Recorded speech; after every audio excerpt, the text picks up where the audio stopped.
shoulders, all this jewelry on me. I wear my shades inside cause I go blind just looking down. Walking like the man, sipping Chardonnay on the balcony, looking like a young Elvis Presley. I've been overseas, I've been underneath, I ain't never seen nothing like a prison 12 o'clock. I don't know nobody looking like that, I don't know nobody looking like that. I don't know nobody looking like that, I don't know nobody looking like that.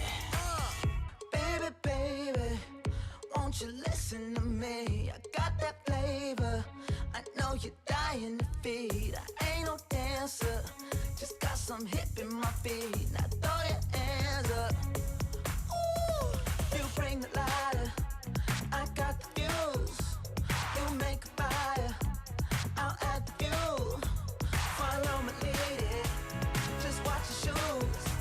Gotta turn the heat up to get this cool. Who you know who looking like this for real? Who you know who looking like this? Who you know who looking like this for real? Who you know who looking like this? Who you know who looking like this for real? Who you know who looking like this? Who you know who looking like this for real? Who you know who looking like this?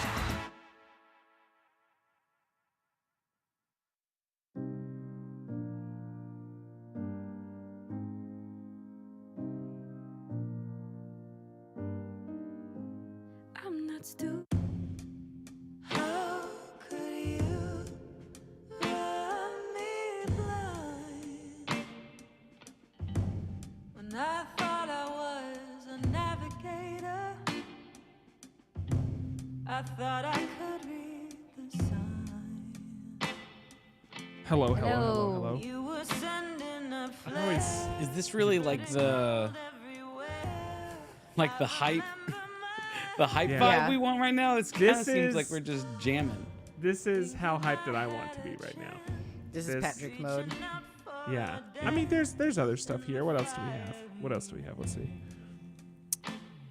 We could go with this. Is that better for you? Do you like this? I mean, are we gonna kill the music in a second anyway? We can go with this. We go with this. How's this? We don't even know what's gonna be yet.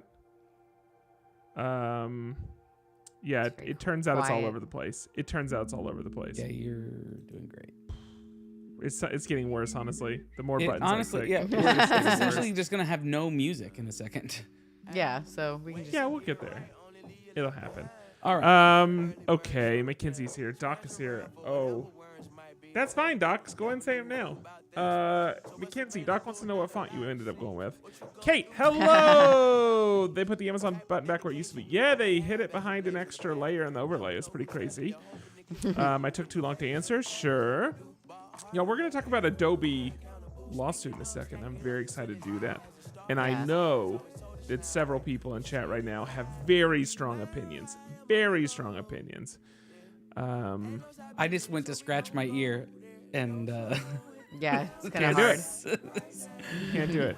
Oh, Mackenzie's now texting Doc Reed. So, wow, you couldn't say it. You guys have publicly enough in front minutes of for that? us. You guys have enough text for that? Yeah. We pay for like the extra minutes. I so happen we're to good. know that Patrick and Mackenzie will sit in the same house and text each other details for the day. That is literally That's how they crazy. communicate with each other throughout the We day. really okay.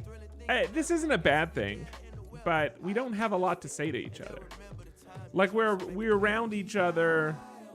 Show it to all of us, Mackenzie. We're around each other all the time, so there's not a there's not like a what did you do today? I mean, I know what she did today. I know what she did Yeah. yesterday. I know what she's gonna do tomorrow. Yeah, but So- if I'm texting them about details to things for plans for the weekend, whatever it may be, Yeah. they communicate via text message with one another. Not like they don't sit and talk, oh yeah, let's do da da da da, and then one of them responds to the text message with No, the details. no. No, they hash out the details via text message rather than actually talking to one another. But I think that's good sense because like I work in an environment that's a hybrid environment. You have people that are in person and people that are online.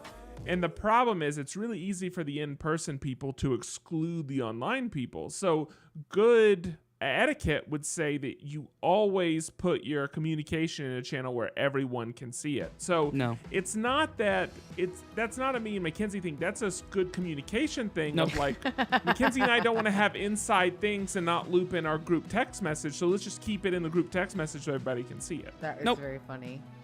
Yeah, I exactly. reject all of that. I reject There's the a whole paper trail, and also I work with a lot of people from other countries, and so like it takes out you like can translation separate issues. what you and- do with work with what you do with your spouse. Like Yeah. there's No, a but separation that can I'm not happen. saying it's a work thing. I'm saying it's a habit thing now. It's a habit for me. So I have a That's a very clear funny. record of it. I can point to it. I reject it. Okay, Just no. let's get things started. Let's get rocking and rolling. Okay, 3 we're done. Playing and with the 2 music today. and 1 and I think we were all on. Oh. Someone Yeah. clip that. If we were all on just now, please clip that. Andrew has spent a lot of time with Mr. and Mrs. HR. For sure. It's usually a Mrs. HR. Okay. We're going to do our best to get through this episode, but I can tell Will, you now, my you internet never is responded to my a little text message. spotty. You never responded to my Slack message earlier today. Did you continue to play Eve? I need to know. Okay, it's fine. We're not going to soapbox Sure. this thing because I super want to, but we're going to move on. All right, let's get things started. Is this your way of trying to tell me that we over communicate with you and you wish that only one of us would bring information to the chat with both of our spouses? What I'm saying is, I'm not making a political statement one way or another. I was just merely communicating to Lauren what you like, the level in which you and Mackenzie text with one another, and then what I almost just jumped down the rabbit hole of was you then went from saying that you do all of your conversations, your habits, to communicate via paper trail, to talking to other people on this thread, like on this stream, rather than us to follow up on things. You live in two camps, my friend. I am saying that my I build habits, and the things I do at work can become habits outside of work. But I'm also trying to understand, do you just not want to hear from me in those group chats? I Do you never want want to Mackenzie to hear- manage it? I never want to hear from you, period. That's all I need to hear. That's all I need to see. We're done here. All right, let's get things started. Welcome to episode 560 of the Pop Culture Roundtable, the podcast that's riding in on the wings of dragons, and we have all the feels. In this episode, we talk about the Adobe lawsuit, Nymphia Wind, Alex Peter, and Lord of the Maps. I'm Andrew Sale. I'm Lauren Rubin. I'm Patrick Hill. So lock in that core memory, because it's time for another episode. Yeah, my emotion I'm feeling right now is anger. Good.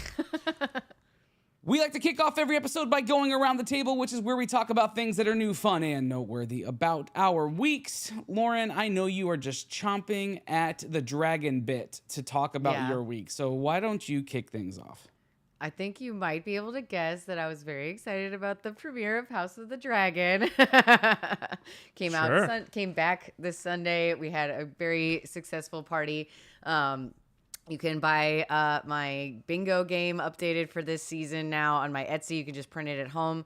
So you will be able to play with all of your friends. And the way Game of Thrones bingo works is that you win when they die. So you get their space if their character dies. And we already had kicked off to a strong start. We already had two kicked off on Start Strong Smart. Yeah, sorry.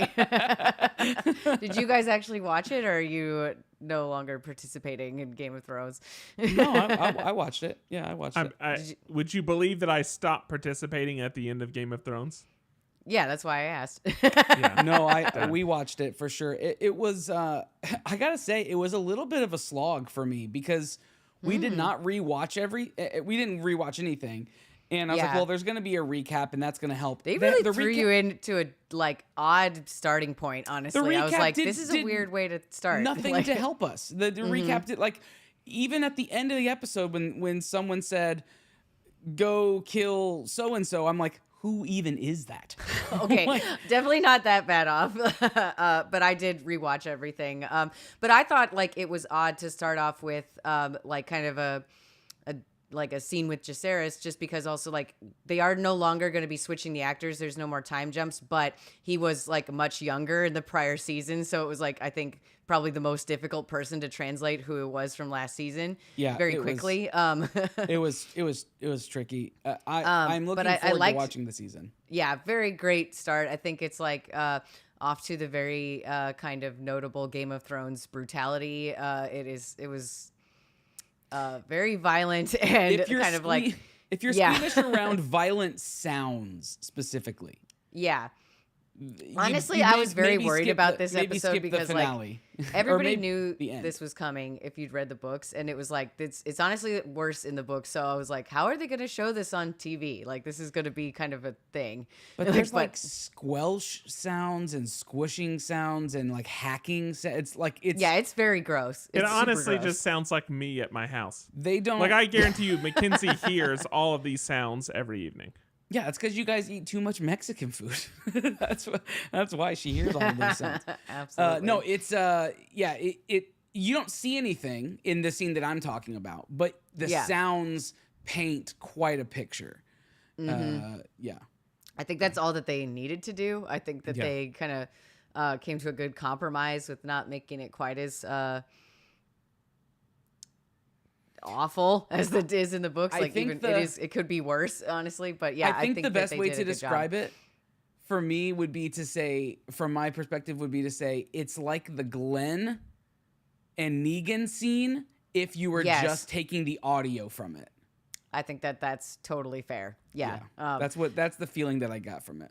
But yeah, other than the extremely notably violent scene towards the end of the episode, I do like, did you feel by the end of the episode, like you felt more established with like what's going on again or not? Because like, okay.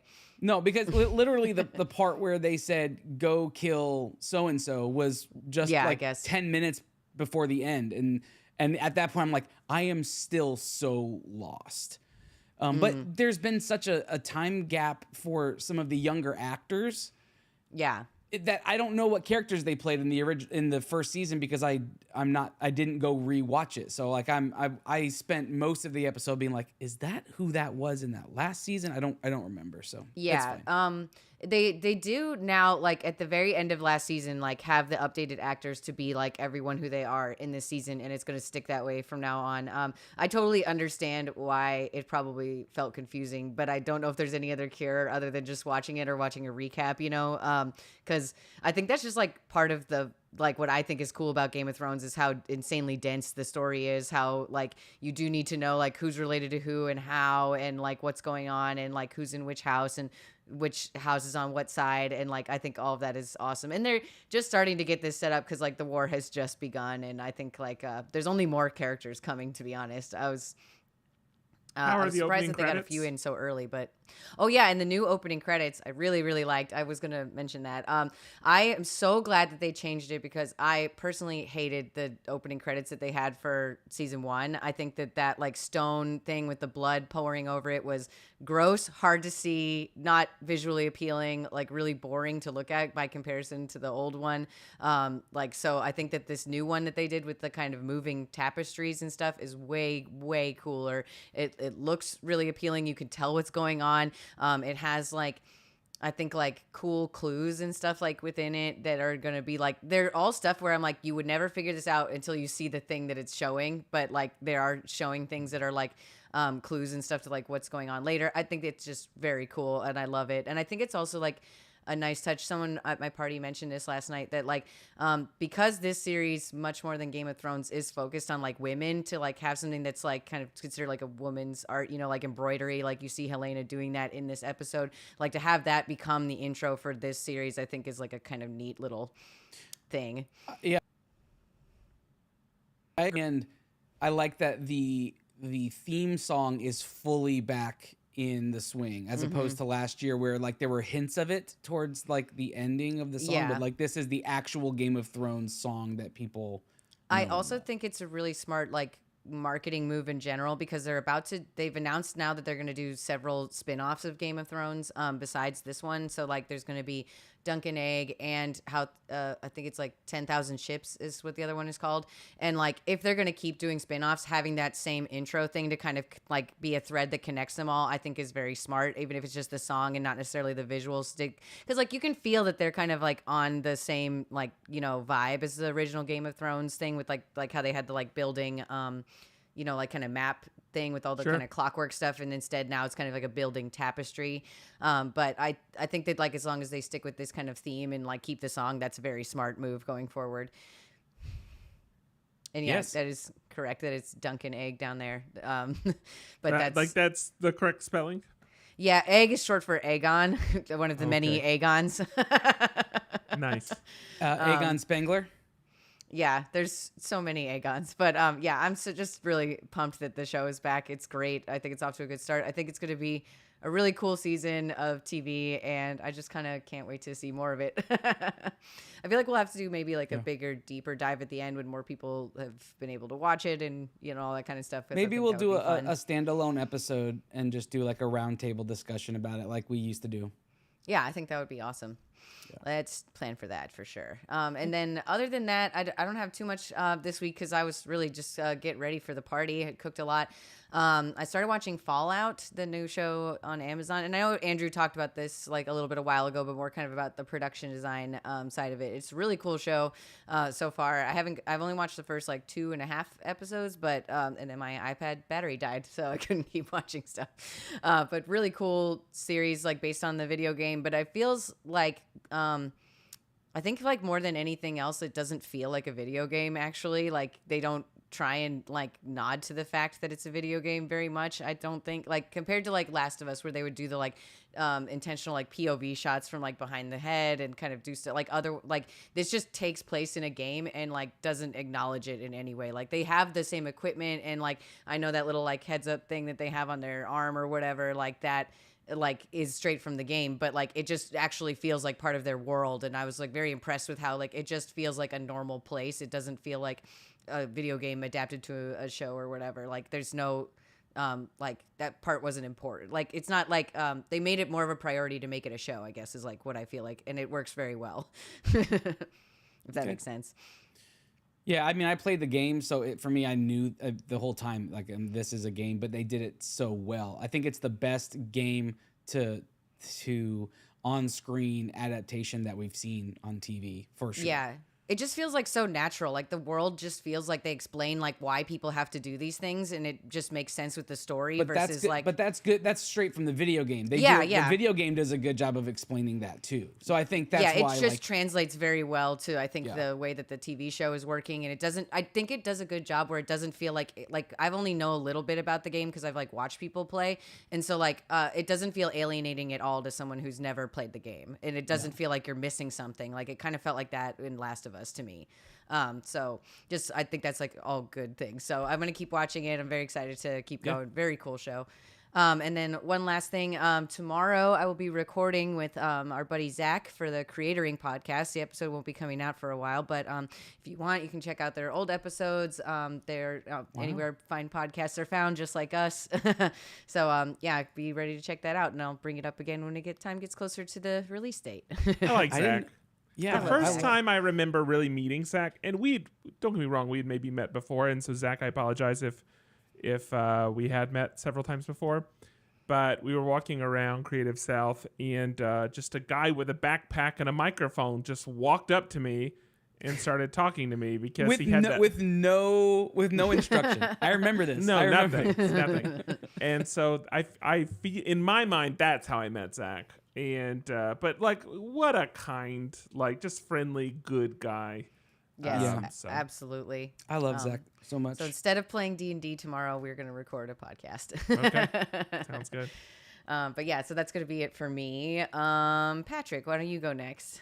Absolutely. You know what? I realized I forgot 2 weeks ago there was some drama on the Marvel Snap side regarding some art that was pulled from the game, and I never talked about it. And I wanted to fill you both in on the drama, because it's either you listen to that or you listen to me talk about disc golf. And I'm guessing you'd rather listen to this. So Yes, I'm intrigued.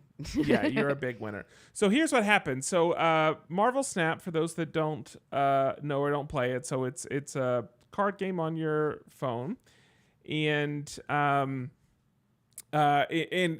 you're kind of collecting cards, and you're collecting variants of cards, and they can have, you know, custom like borders and kind of like sheens and things like that over them. Obviously use those cards to play in the game, but people will collect artwork that they like, and they'll put together albums. It's a new thing they added to the game in the last several months, where you can actually have albums of cards from the same artist. That's cool. And so you can like track them that way. And then as you build out albums, as you get more cards from a specific artist, then you'll unlock additional rewards within the game. And so there are some people that are really, really popular. Like Dan Hipp is a great example that I feel like people just can't get enough of that guy in his variants.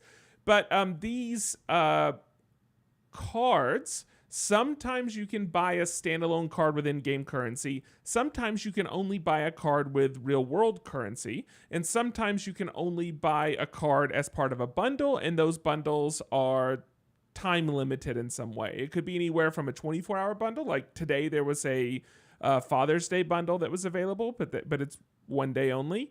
April Fools, they normally have like an April Fools bundle that's available, and sometimes the bundle might last for an entire week or an entire month / season. Typically season's a month. But that said, they had a bundle that came out. This was a couple months ago, but it was a bundle called Dealing with Demons.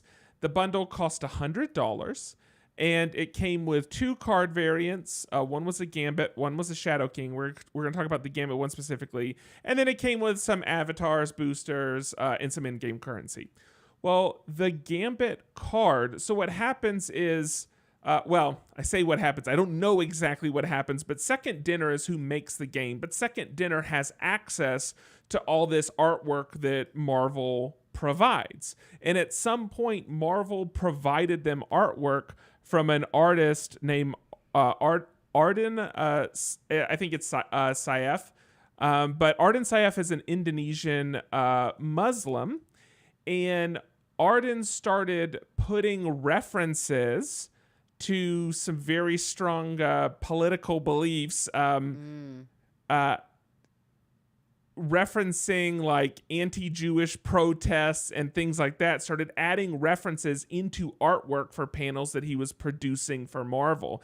And for people that don't live in Indonesia, they didn't pick up on these references. But then once this art was made public, and then people that did understand the references saw it, he got called out for this stuff. So one example is the number 212, which is a reference to the 2nd of December, which is when a huge like hardline Muslim street protest took place. Another one is to 551, which is a reference to a verse in the Quran. And which a group of people interprets like a very specific way that feels anti-Jewish. And then there's another thing in one of the panels where there's a jewelry store, but the end of the word is kind of obscured, so you kind of see the word Jew right there. And it's actually in the background while Kitty Pryde is in the foreground, who is a Jewish character. So all these things happen, and you can imagine that Marvel especially is a lot of the comics deal with acceptance, tolerance. That's literally what Marvel is founded on. I mean, yeah, this idea of and like especially the X-Men, which you just said. Yeah, exactly. Like being the thing you are and not suppressing it. And so all that said, he was actually let go.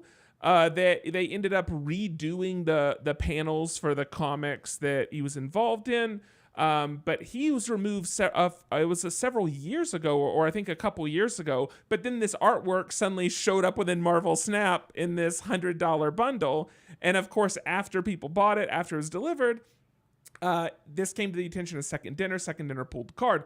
But what Second Dinner did is they just, in one of their patches, in the patch notes, it just basically said, hey, this card's been replaced by this card. And so people that had paid $100, because for some of them, the only reason they bought it was for that variant card, that card was taken out of their library. So that led to people demanding refunds. And initially, Second Dinner only offered 1,200 gold as a refund, which is, if you do the in-game currency conversion, it's just not even close in terms of like the $100 price point. And that led to a lot of people getting upset that, like, you took something from us and you didn't tell us. And even if the reason is good, you're not compensating. Why don't you just refund us the $100? Back and forth.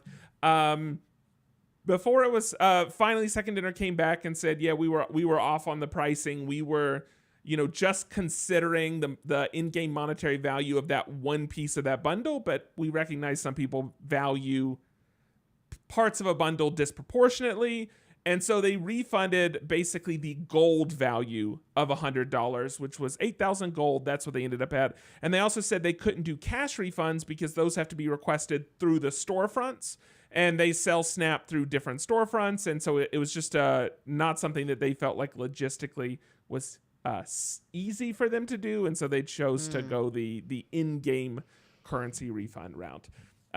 So that's where everything was left off. I think ultimately the community, even though initially the community was very upset, and people that did not participate in terms of buying the bundle were very upset, you can imagine. With them coming back and changing the compensation, at this point it seems like most people are okay with where things left off, and certainly people understand the initial situation that led to this artwork getting pulled from Marvel to start with. Yeah, go ahead, Andrew. Did you misspeak, or did I mishear, or just not understand? Especially people who didn't buy the bundle were upset. Why would they be upset? Sorry, it's a wink to the fact that people on the internet that have no skin in the game still get like so upset, vehemently angry at a situation that they're not participating in. And it's just it's one of these ridiculous things about online culture. Realistically, the people that should be most upset are the people that spent the money, and the thing that they bought was retroactively taken from them, and they had no say in the matter, and then initially were offered insufficient compensation. But hilariously enough, some of the loudest voices did not participate at all, but they were loud voices because a need to feel productive in their everyday lives. Okay. I'm tracking now. Yeah. So that's the Gambit dealing with demons saga. That's where everything left off. But you can we'll post a link in the show notes if you want to read more about it.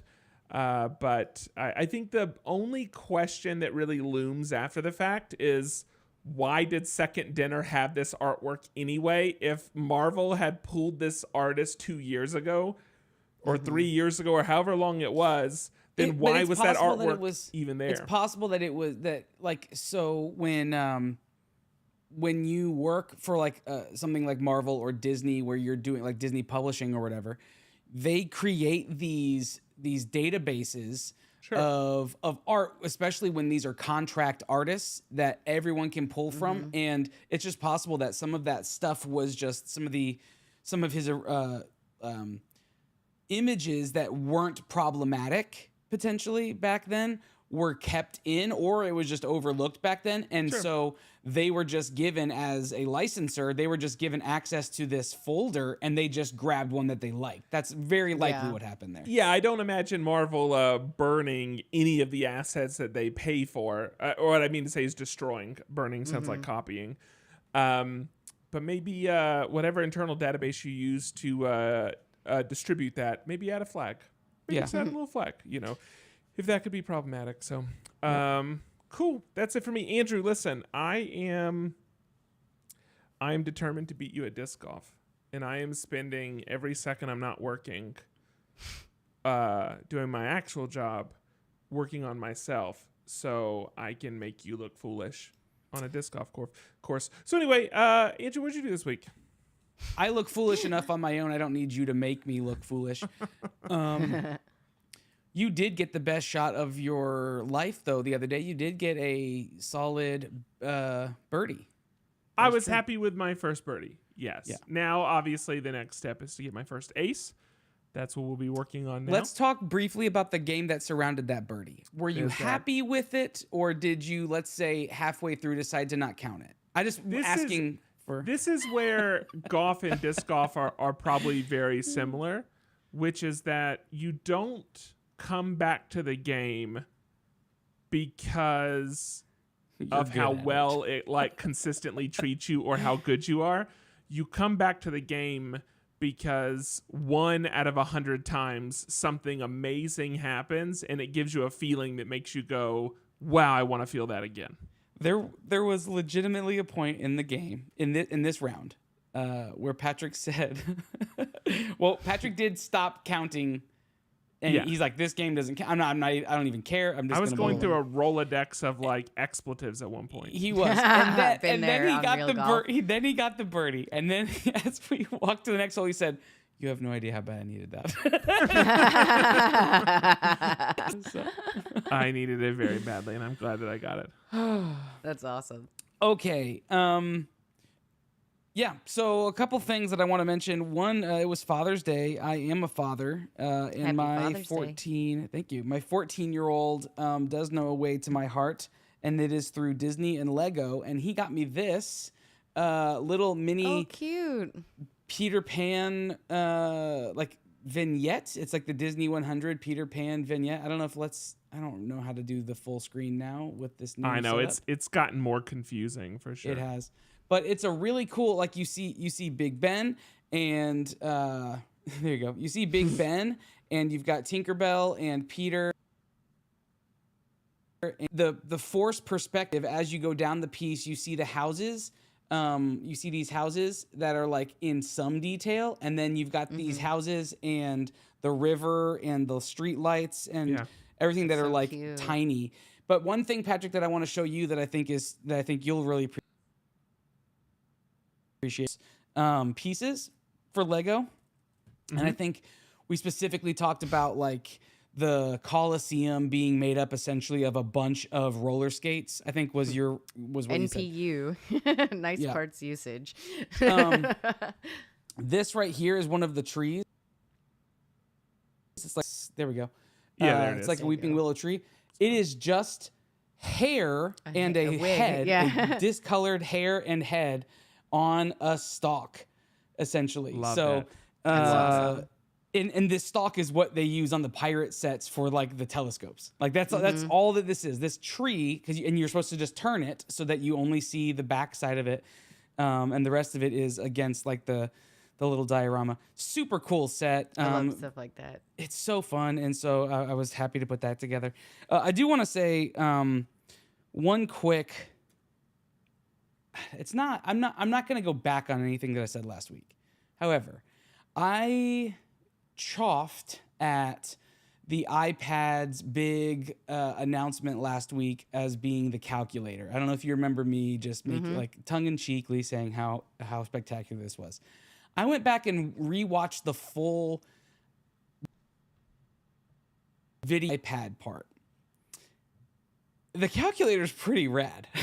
So like now utilizes like your handwriting. You can write in the problem, and if you write the equals, it's called math notes. And if you write the equal sign, it automatically does the math problem for you and solves it in your handwriting. That's pretty cool. And that translates over not just to the iPad, that also translates over to the new notes that will be on your computer. And so if you're typing a math problem and you hit equals, or if you're typing a list and you do a line underneath the list, it will calculate all that stuff in real time for you. And if you change any of the variables, it changes the answer.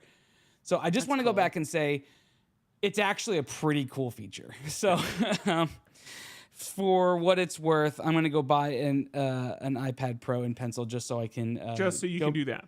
Just so I can go back and take high school math again and get a nice little leg up on it. Yes. The other thing is I saw Inside Out 2 this week, and quick note about Inside Out 2, it has grossed $155 million over its opening weekend, which is the first movie since Barbie to gross over the $100 million mark on its opening weekend. And so congratulations. It absolutely great. feels worthy of that. This movie is fantastic. I'm not going to give a big review on it other than to say, Patrick, you absolutely need to go see this film. The whole thing deals with, it shows the struggle between like growing up and learning how to adjust to new things, which is similar to what the original one was about. But anxiety is the big thing for this film. And it genuinely gives a very accurate depiction of anxiety. And at one point an anxiety, honest depiction of it. And I looked over at Cooper, who is 14, and it deals with a 13-year-old in the movie, and said, I just asked him like, how does this relate? And he's like, this is exactly what it feels like. So go see the movie. It's cute, it's funny, but it's also incredibly smart and witty, and deals with a topic that maybe not a lot of parents know how to talk to their kids about. And it's a great way to enter into that conversation. So, I 100% recommend this movie. 10 out of 10 would recommend. The other thing is, I'm just going to show off a cards that I got over this past week in Lorcana that I happened to open, and they're very pretty cards. So we've got Minnie Mouse. You end up with more enchanted cards. It's crazy. I know. Well, it's because we buy lots of packs, and so inevitably that's the true. law of averages. But this Minnie Mouse is super fun. We were really looking forward to getting this one, and this is the one that I've been like dying to get. It's the Diablo, which is the bird, That's like cool. Maleficent's bird. It is such a just cool see your card. Face, but What? yeah, I just see your face, but it's there. We we go. go. There's Diablo, There There's you go. little buddy. Real nice little card. Yeah, Just wanted very to cool. show that off. I think that's going to be it. There's other things to talk about, but hey, let's get to the meat of things here. So that's going to be it for our Around the Table. Up next, let's talk about some master categories. Hey, out of curiosity, in what's it's called, the film that you just saw, how much do they talk about anxiety as a feeling someone has, and how much do they talk about other people's perspective of anxiety, like a parent's perspective of anxiety? There's a little bit of a parent's perspective on anxiety. It definitely deals a little bit with like onlookers, like friends who are seeing Yeah. attack. That deals with that a little bit, but it's primarily from the it's for the movie. It's primarily the inside that you're seeing all this stuff and how it's translating to the outside. So, but yeah, it does show a few perspectives on it, not just the. Hey, it doesn't make. Well, I'm not gonna say it. You just need to go see it. Okay. The master categories section of each episode is when we talk about the dice we rolled the week before. Those dice give us our categories. We pick our topics based on those categories. So I told you, I said this from the Yeah, beginning. you did mention it. At the My beginning. internet. I think he totally mentioned fair. it before everyone else jumped on. Or I don't remember, but yeah, No, his I- internet's bad. No, you said it. You said it in the show. Yes, He you did. Oh, okay. Yeah, for sure. I did. I witnessed said, it. hey, we'll see how this goes. I'm doing my best to hold on over here. I just need everyone to just hang in there. We'll get through this together. You have to throw it to Patrick. somebody now. Yeah, I was trying to Great. just decide No, if he I was wanted last. to talk about yours or Lauren's. Great. Say that last bit. So throw it to me real quick because you cut out during it. It's gonna make the edit messy. So throw it to me. Hey, Patrick, you talk. Less energy. Yes. Hey, Patrick, why don't you kick things off for us? Great. And I was still expecting to go bad during that short window of time. All right, Adobe. We all know I don't like them. And in fact, I complained about Adobe as though I was the first. There were many before me. But I complained about Adobe on this podcast about 4 years ago, specifically about my issues trying to cancel my subscription. The issue that I ran into at the time was that I purchased a subscription. I felt very confident when I purchased it that it was a month-to-month subscription, and that, it fine, the price was what it was. I would just use it till I didn't need it anymore, and then I would stop paying for it. I paid for it for 3 or 4 months, decided, hey, I'm not really using these programs, and I would rather buy applications that I can own fully instead of having to continue pay month to month. And so that's why I decided to do, and I went out and I bought a couple of applications, just paid full price, could have them, persistently. And then I went to cancel my subscription and was told that it would cost something like $250 to cancel or $280 to cancel, whatever the amount was. That's crazy. Which was insane because I felt very confident that I didn't buy an annual subscription, that I bought a per month subscription. Now, I got lucky. I was frustrated enough that I wasn't going to just keep it and keep paying. I was going to just pay the cancellation fee and then go complain about it on the podcast. So that was going to happen no matter what. And when I went to cancel it, there was an offer to basically start a higher tier subscription. I accepted that offer, which put me into this 7-day cancellation window, and then I canceled it and didn't have to pay the money.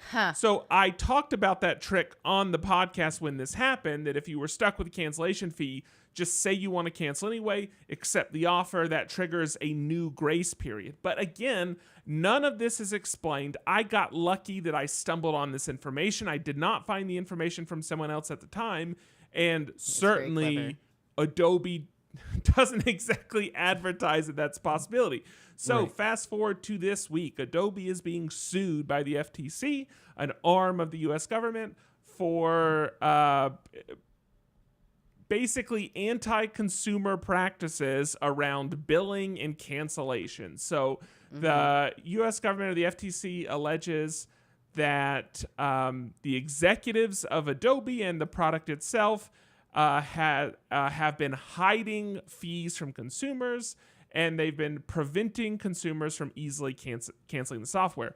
Apparently, they've been following Adobe and building this case over a couple of years. This isn't just a spur-of-the-moment thing, but this is something they've been paying attention to for some time. So this is from the FTC.gov's website. They say, according to the complaint, when consumers purchase a subscription through the company's website, Adobe pushes consumers to its annual paid monthly subscription plan, pre-selecting it as a default.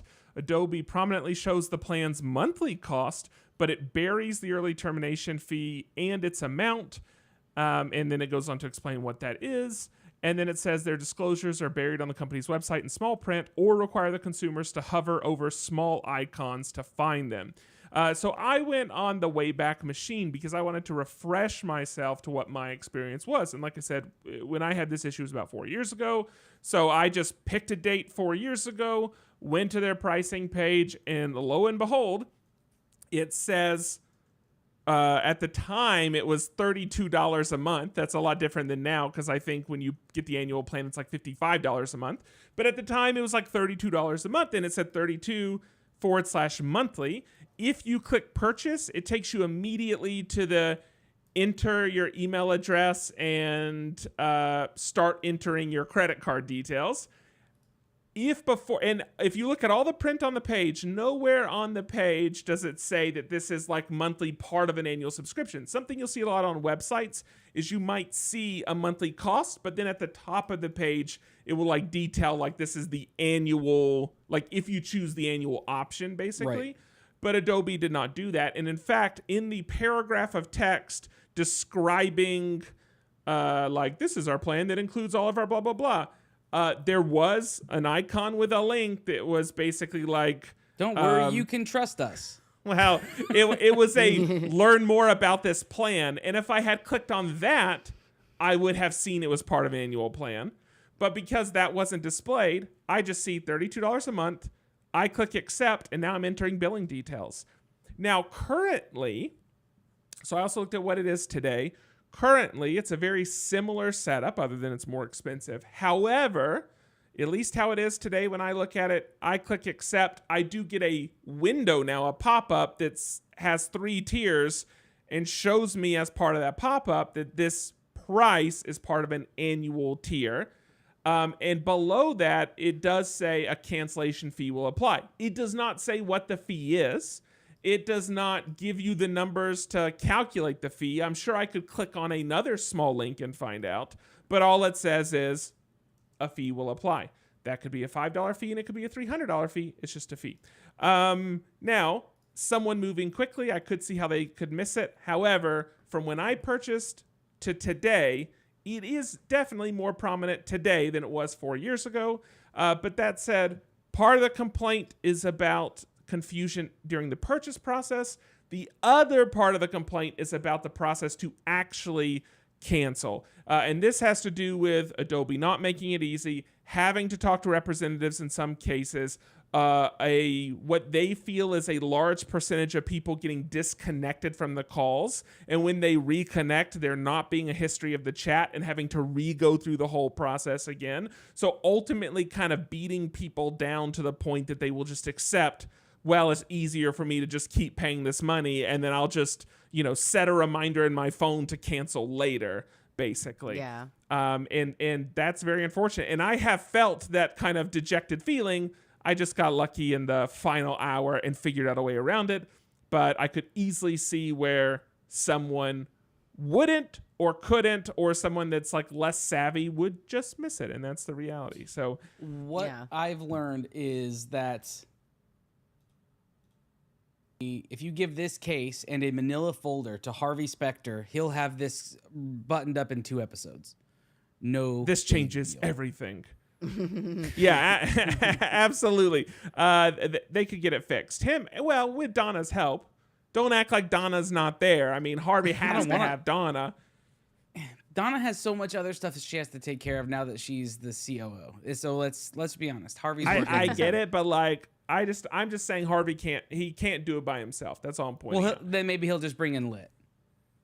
So that's the extent. What was the cancellation fee again? So the cancellation fee, I'll have to look it up again. I don't have it in front of me right now, but basically it was, I believe it was something like 50% due for the amount of months you have left. Yes, and it's a balance percentage. Right. So if you were in a $50 a month plan and you have 8 months left, then I'm assuming it's 25 times 8 is how much you would owe, which would be like $200. But I think there was also a minimum amount that you had to be over. But again, I don't have it sitting in front of me. And all of my recollection is based off of when I purchased this 4 years ago. Again, in my case, I only used like 2 months, I think, and decided I'm not really getting my money's worth. Why am I paying for this? And so my cancellation fee was very large when I went to cancel. Thankfully, found a way around that. So yes, you are right, Rune Sleeper. I do enjoy the Wayback Machine, but it's nice because you at least have some record of what's happened, because it's very easy for someone to go change something retroactively, change terms retroactively, change website copy on the loyalsubjects.com retroactively. And so being able to look at the Wayback Machine helps me to spot those things so I don't feel crazy, and so I can get my money back. So D&D Designers Pod says, I'm glad Adobe is getting beat up on this. Folks complaining about TOS was getting a bit tired. This is legit evil. And so here, this is kind of bit that Adobe's doing either. Yeah, this is kind of the final piece of it. Like, in terms of buying an annual subscription, what you're saying to someone is, hey, I believe in you and I want to give you more money up front so you can do more with the product. Like, I'm placing my trust in you, and that I'm taking a risk on you still being around in the next year, and I'm enabling you to do more. And what I get back from this is you give me a bit of a discount. That's what we would see in like a startup world.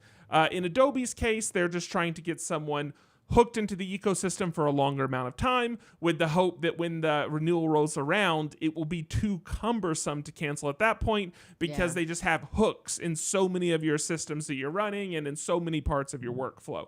But that said, it still should be a good relationship for each entity. So the use of dark patterns, which are very common, that this idea of pre-selecting checkboxes for people, starting you in the annual plan, but putting the label monthly beside it, even though you ultimately do have to pay for a year. Hiding options, like Adobe was doing this thing, and they're of course can argue that all the information was available to the consumer if they looked hard enough, and that will be true. It will have all been there, but they were also using dark patterns because they know the average person is not scouring every inch of a website to find this information, and especially with a platform like Adobe, which is just wash with legalese all over the place. No one is going to spend the time to actually make full sense of what they're doing. It's also timing wise for Adobe. This is coming on the heels of all the controversy around the idea that if you use their products to create art, that they retain a perpetual license to use your art in any method they want to and manipulate it in any way they decide to, etc.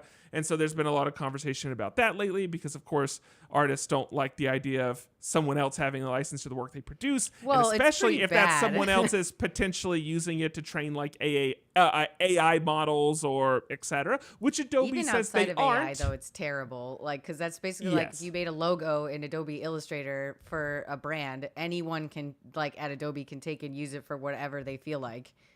Yeah, and to Doc's point, the information about the updated terms. So this is getting into people feel like the Adobe was going to use their art to train AI, and then Adobe had to come back and update their terms and say we won't use your art to train AI, and it's still yours, even though we have the right to use it. We're not like assuming the rights of it. I don't know. There's a distinction they made. I agree that some of that could feel blown out of proportion, assuming that you trust and take them at their word. But all that said, there is a pattern and a history of years of people feeling like Adobe just makes things difficult to work with in a way that benefits them and not you, while simultaneously having an application that remains buggy, hard to use, crash, etc. I think if people felt they like make they us were pay a lot more for like less stuff every time, like it feels right, like, and so 'cause they I never think, fix any of the issues or actually like address things that make sense to like. Oh, it's just Yeah. annoying, but we all need it, so we're stuck with it. Like, and I think I agree. that's I the love thing. Adobe. I think that's the thing that's like magnifying this as well, is because we hear a lot of complaints from people. Like the happiest Adobe user I know is a person that got Adobe like 15 years ago or 10 years ago and has never updated it. Then that's like the Andrew happiest. Cole, but yeah. Yeah, he's user I using it know. on his PC, which is like running Windows 97 on it. Yeah. Yeah, that's- you can't update his browser So- for that. Yeah. Anyway, that is the Adobe saga. Now this will inevitably get drug on for a very long time. It'll be interesting to see if there's any benefit to the consumers. It's hard for me to imagine something more than some refunds of some termination fees or potentially like a couple months off. It'll be interesting to see if ultimately there's anything in it at the end, or if or really who benefits from this. Certainly Adobe's image has taken a hit, but when has Adobe's image not taken a hit?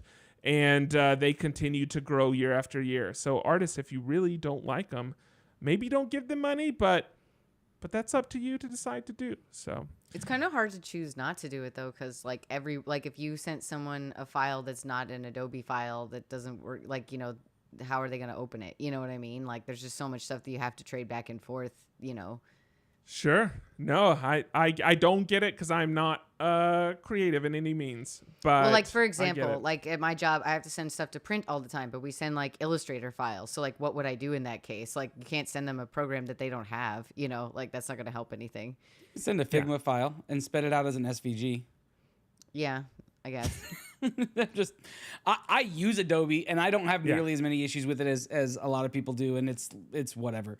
But I can at least understand, like, I lived in the world of Figma for a little while when I was with a different company, and I could see why people can use that, because the files do work similarly. Yeah. Yeah, Okay, it's funny. That's a fair point then, but it just would make, I think, extra difficulties in a lot of situations where you're trying to like exchange files because it's just kind of the standard. Yeah, there's a conversation in chat right now about Figma being as bad as Adobe. And but that's from the old man sitting on his porch waving his fist at the kids in the yard. well, I That's will fine. say I did. So not Figma directly, but I did have a run-in with like a Figma fanboy who was very rude at a very Poor time. to their credit, they didn't understand how rude they were being, because I guarantee the person would not have said what he did if he understood the timing of it. But it was the day after I found out my dad died, and I was working an event. This is when I was doing community for Sketch, and I was waiting to find out when the funeral was to book a flight to fly to the funeral, and I was working the event until I found out. And the first person that walks in when they open the doors that morning just like walks up and is like, Sketch sucks, go Figma. And like from that moment on, I just want to destroy anything Figma related. I hate it. It's the worst company ever. It doesn't matter. They had nothing to do with it. They created that person. And so it is funny. So it is funny because I think Doc was there, but it was not Doc that said it. So I think Doc came with me. He flew in and then he came with me. And that happened. Right. We came in later that day, and you told us what happened, and we were like, "Oh, that really sucks." But that's a good reason to hate them. Yeah.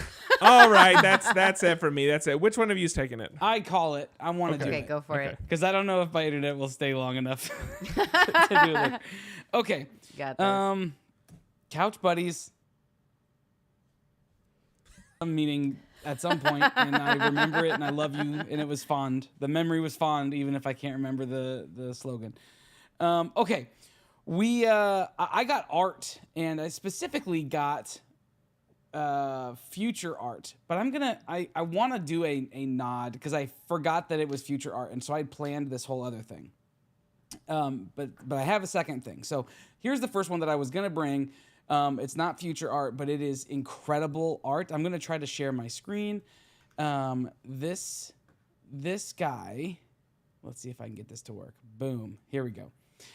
So this guy, his name is Alex Peter, and he does what is called pyrography or pyrography. I don't know how you want to say it.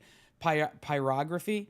But he takes his work and he does realistic, full detailed portraits and full body shots of people, and he creates them by using fire.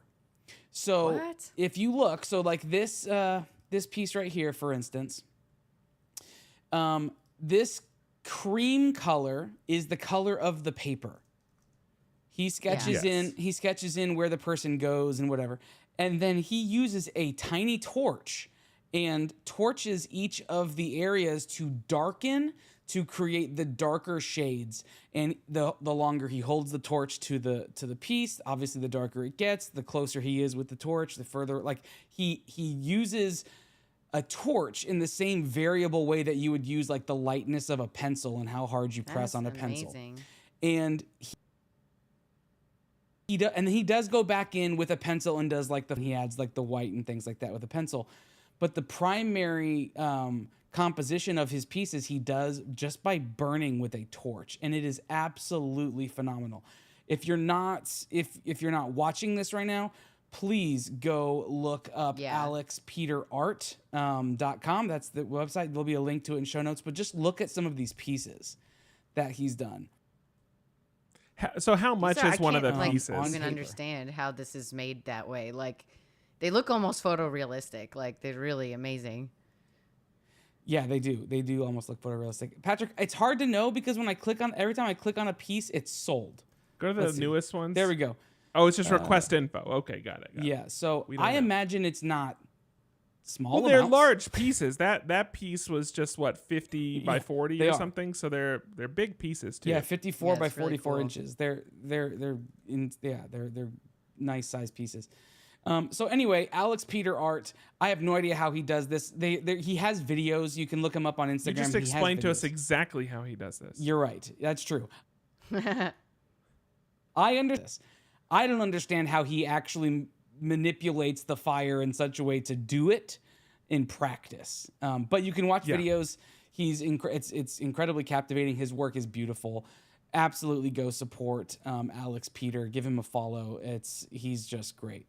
I'm gonna take a hard left on this and talk about something entirely different, at least visually speaking, and that's called Lord of Maps. And now this is where the future art comes into play, because this is on Kickstarter right now. This is something that's going to be available I think there's 25 days, if I remember correctly, left. Yeah, there's 25 days to go. They've already gotten $43,000 of their $5,000 goal, so it's going to print. But here is what Lord of Maps draws a map, and it is a how-to technical skills training book wrapped in a children's book. I'll say really shell. cute looking. Because it is a turtle. There's this character who is a turtle, who's the main character. Well, he's the Lord of Maps, and he draws a map. And so it's just where this turtle character has his pencil, and anything he draws on the paper turns into something in real life. So the book starts with him drawing a castle, and then lo and behold, it becomes a castle on a countryside. And so it explains what that is a little bit. It's showing you some of the inside. If you're not watching this, I'm showing the group I'm just walking them through the Kickstarter page. You can go see all this stuff on this Kickstarter. And there's a story that coincides with all this. But then as the book goes along, it starts to show you and teach you how to actually draw terrain for maps, how to draw maps in real life. Awesome. It even has practice pages in there for you to it has like faint lines that you can draw over to learn how to draw maps. And it shows you the key features. It shows you how to do detailed versus less detailed. It shows you how to draw keys. It shows you how to draw everything from like different types of mountains, like hills, all the way up to volcanoes. And what would you call this, Patrick? Would you call this a crevice or a crevasse? Crevasse, clearly. Okay. Well, it says canyon. But that's Jack Black. Tenacious D told me it's crevasse. Yes. Crevasse. But it even shows you how to draw like the topography. It shows you how to draw different levels of elevation. And it's a really, really cool way. And there's videos that you can look at this on Instagram, which is where I first saw it. So check out Lord of Maps on Instagram, and you can see how this thing comes together. But it is such a cool way to teach people how to draw maps. And it's so fun and cute and creative, and I absolutely want to back this project. It costs, let me just see real quick. I like the style of the like map drawings. It's very like Tolkien or like, any fantasy book where you open the front page and there's like the map of whatever land in the beginning. Any D&D campaign starts with a map that looks like this, right? Question. Like that's just how it works.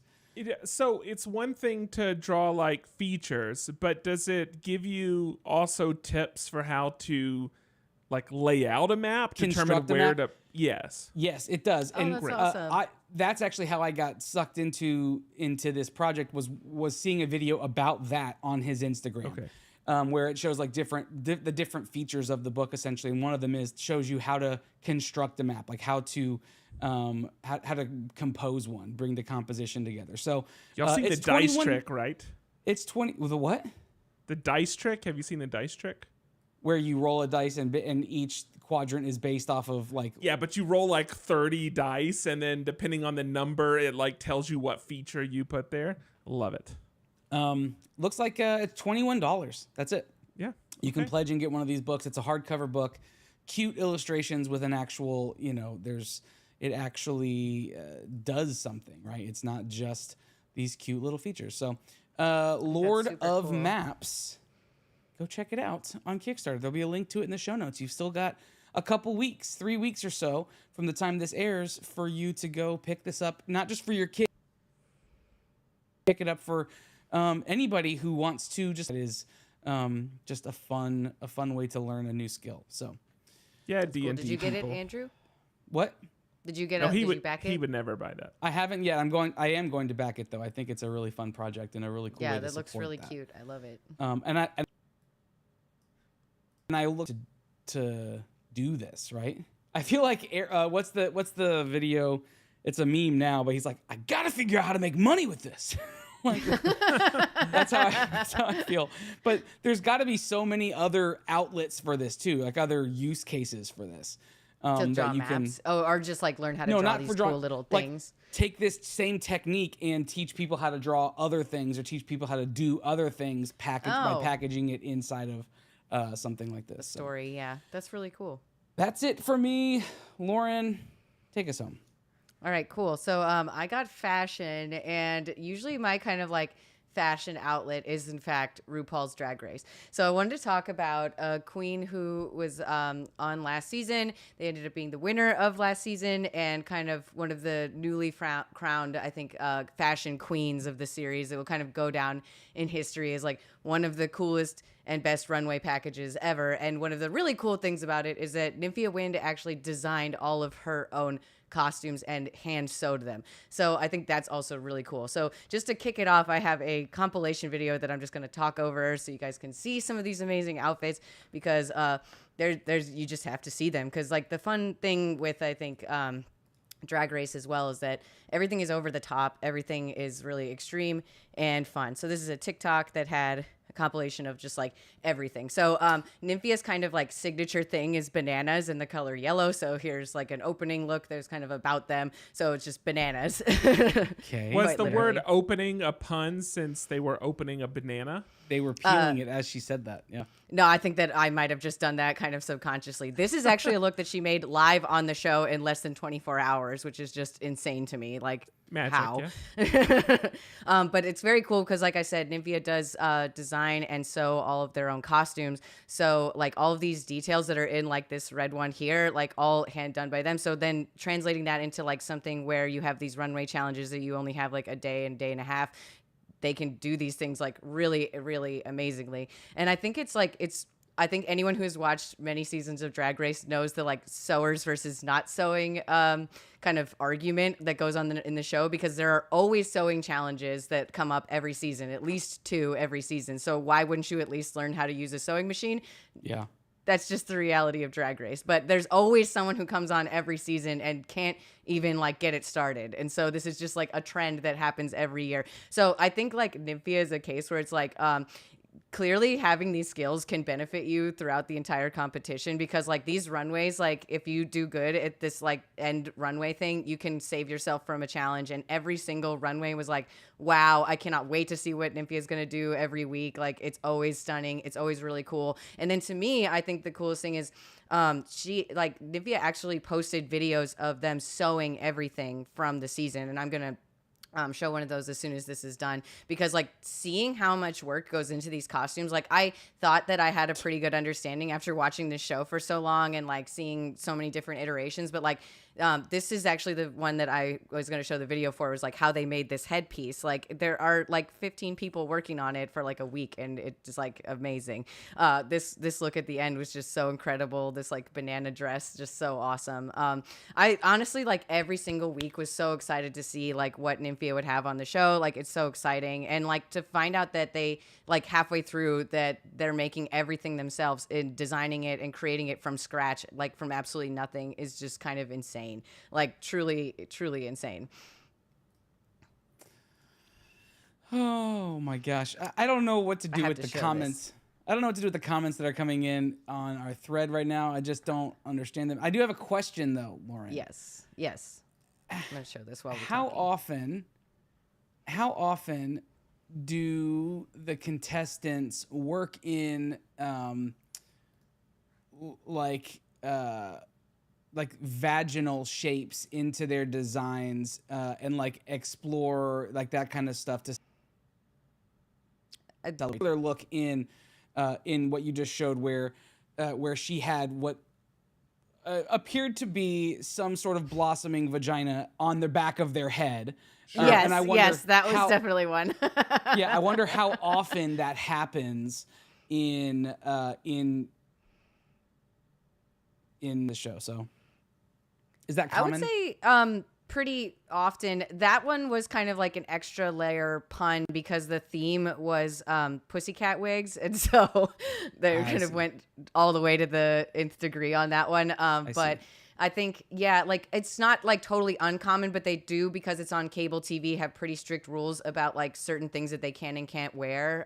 Because there's been like some queens like after the show have posted like, oh, I like had this dress for that runway, but I like once I got there, the producers like said no way, this would like have to be censored, so you can't wear that. And so they do have like backup outfits just in case, but it's kind of like I think they know ahead of time what the rules are, so that doesn't happen that often anymore. Gotcha. But yeah, I think like the whole thing with Drag Races is like it's a kind of exploration of like masculine and feminine and how those things match up and don't and whatever. And so like seeing that stuff on the show is like not weird at all to me.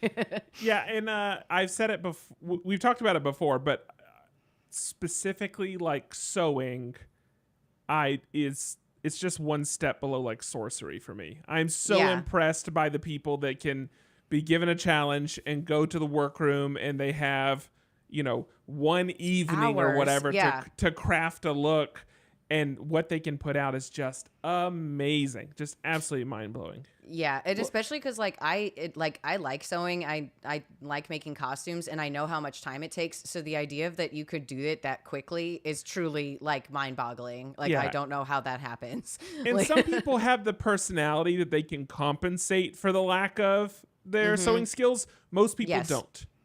Yes.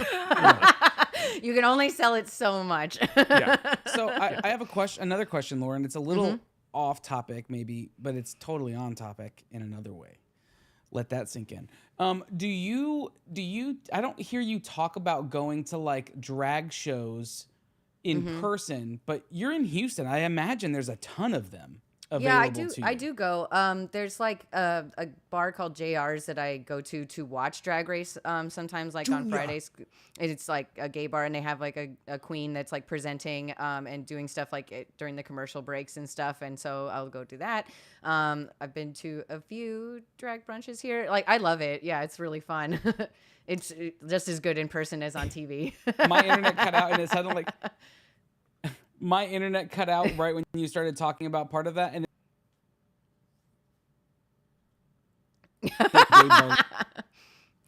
now your internet cut out, and I don't know what you said. Yeah, the whole time you responded, your internet was cut out. So. It's fine. I job. said your internet, my internet cut out, and it sounded like you said Gabe Barletta.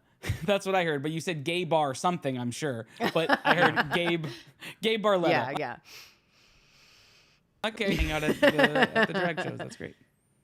That'd be a great name for a gay bar.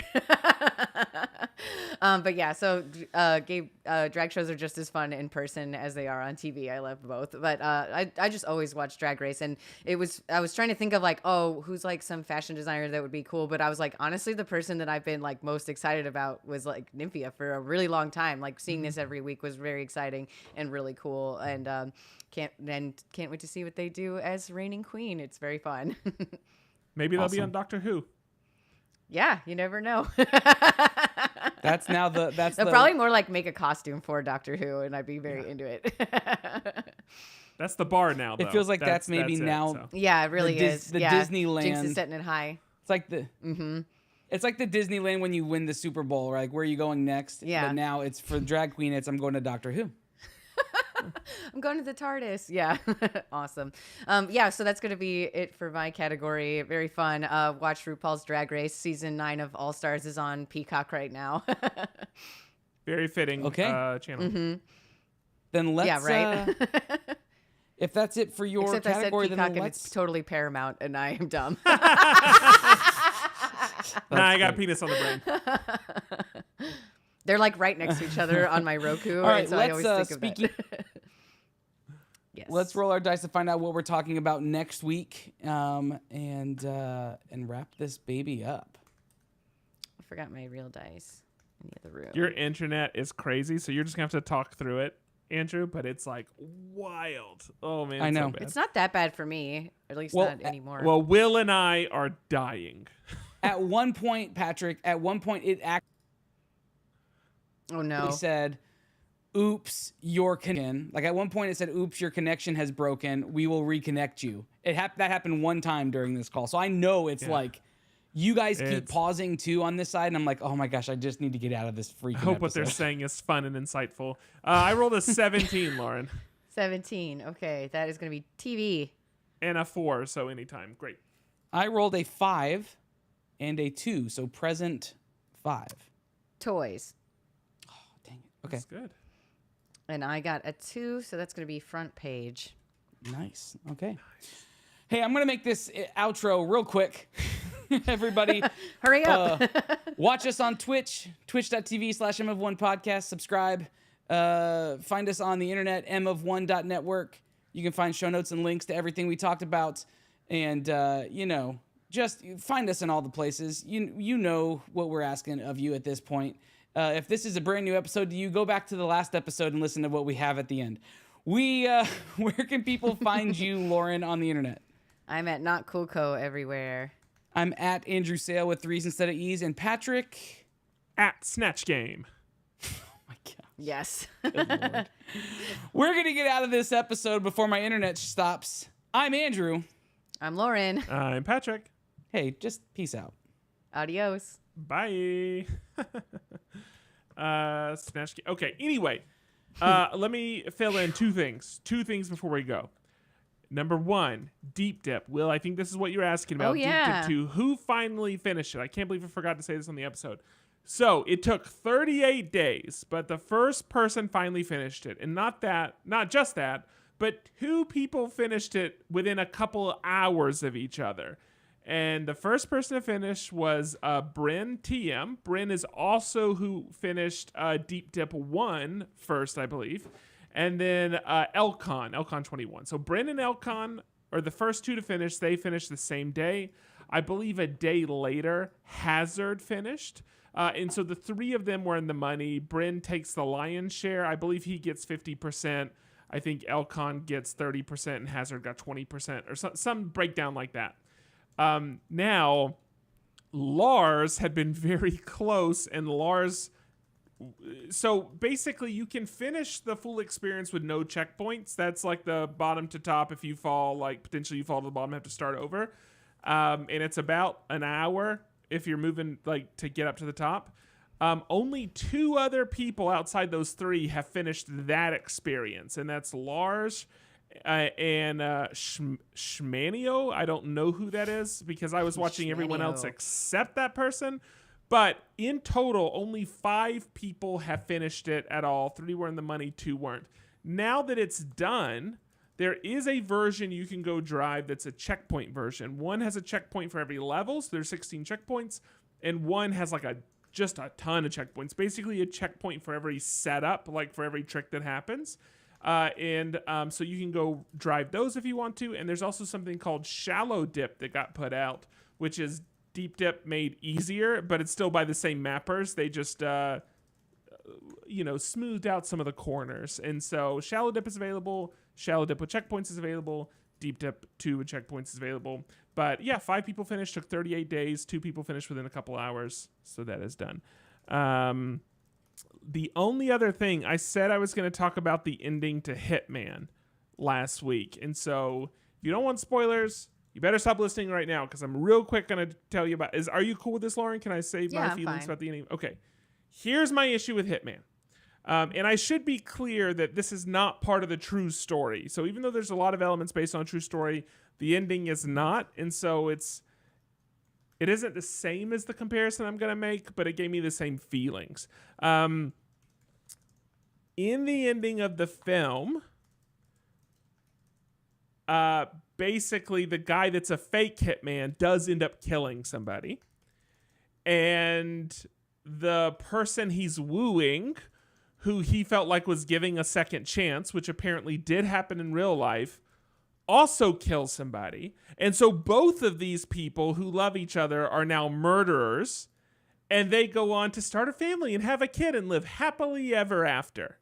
But the thing is, like, they're both bad people, right? Like you can't just like be going around killing people and then now I'm going to Disney and like, isn't life grand? Like it's crazy.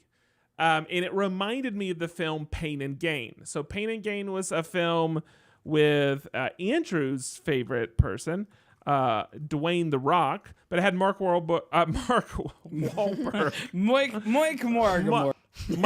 It had Mike Whirlpool, Dwayne Johnson, Anthony Mackie. But that is another movie that's based on a true story. And the way that movie was played out was kind of like these dumb, funny jocks. Ha ha ha. They got caught up in some shenanigans and they accidentally tortured a guy and he accidentally died. But like in real life, these people like tortured a dude and killed a dude. It's like a really dark story. Like if you read what they did, it's gruesome stuff. And then somehow Hollywood produces a movie on it and it's just like, look at these crazy shenanigans. And that's a little bit how I felt about watching the end of The Hitman. And that's the thing that rubbed me the wrong way, because I just don't think in this type of context celebrating it is an appropriate way to end a film that's like this tone. It just felt very missed for me. So that's all. Yeah.